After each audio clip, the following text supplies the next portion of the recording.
yeah, give people a little bit of light on the situation from your point of view. Yeah, so main two, obviously the first one, I had a podium in that first one, and I was leading the second main event, and that's maybe it was the third or fourth turn of the race, right, early on. The end of that rhythm, we were on different rhythms, and so I was landing on the last bump and he was jumping off of it, and at that point it felt like we were side by side. And even looking back pictures and video, I think at that point we were side by side, and so it was just a race to the outside of that sand turn.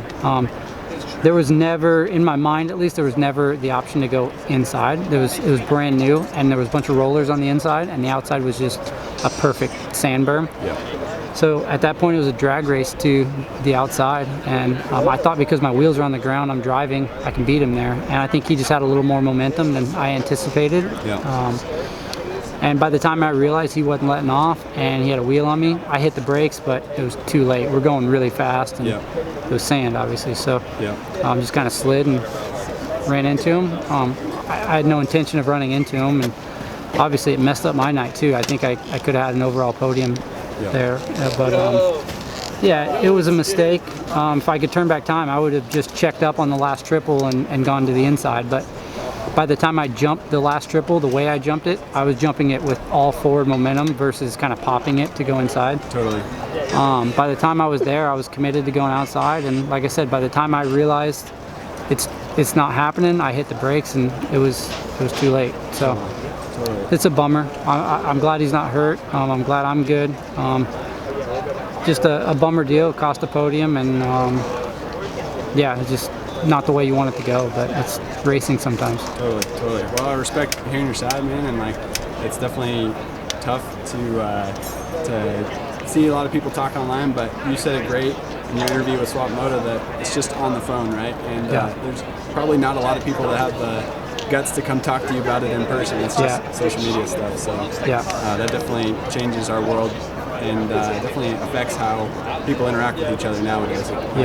Yeah, no, it's a bummer that that's part of the world right now, and I definitely don't think it's a good thing, and I thought that before this deal, you know, with the rest of the world, it's a bummer, but I guess it's life. You deal with it the best you can and move on. I mean, I'm still pretty lucky. I got to go ride my dirt bike all week, go work out all week, and I'm here in Angel Stadium racing dirt bikes this weekend, so yeah, just put the phone down for a little while, and I'm having a great week. I like it. That's cool to hear. And you got a shiny bike. Things going really fast. You got your shiny helmet on. Yeah. So like, what's it like, Moto Concepts? I mean, you've been with the team. How many years have you been with the team? Yeah, so I first signed with them in 2009, and there's been like a little off and on between there. But yeah, for the majority of my career, for sure. I don't know that I'd still be doing this without those guys. They've been awesome. Mike Genova obviously is just an awesome guy all around, and had my back for a long time. And then Tony is unreal. You know, we all have seen what he's done with Mike, and then with this team, and then everything he's done for me has been awesome. This bike in particular has been kind of wild. So it's obviously brand new, and everything going on with the pandemic and getting parts and materials to build a bike. It was a last minute deal. I mean, we were trying as soon as we made the decision that we were going to do this. They started trying everything they could do to make me the best bike possible. But I mean, it was literally Christmas, and I was still riding a bone stock bike with suspension. And at that point, I was getting kind of nervous, kind of like concerned. Like, are we're really trying to sign up for Anaheim 1, and it's Christmas time, and this is what we got. But they kept reassuring me that we're going to have like a good bike. You know, by the time it's go time, we're going to have it dialed. And our engine guy Chad at XPR is unbelievable, and that put me a little bit at ease, knowing that like he wouldn't say it, but he kind of said, "Hey, I think I got you." Like, I'm like, "Okay, Chad, like you've never let me down before, so let's put the trust in you. Go enjoy my Christmas, and trust that these guys, Chad, Tony, our suspension guys, are going to make the bike good enough." And obviously it's shown. Gotten most of the starts, which is, it's really crazy. I mean, to have maybe not even a month, maybe you can call it a month of development on this bike versus some of the bikes we're up against that have years of development, and to be whole shotting them week in and week out is really cool, and really a testament to Chad and Tony and Mike Genova and what they can do with a motorcycle. So yeah, just gotta say thanks to all those guys, and I'm having a blast doing it, leading laps, being up front.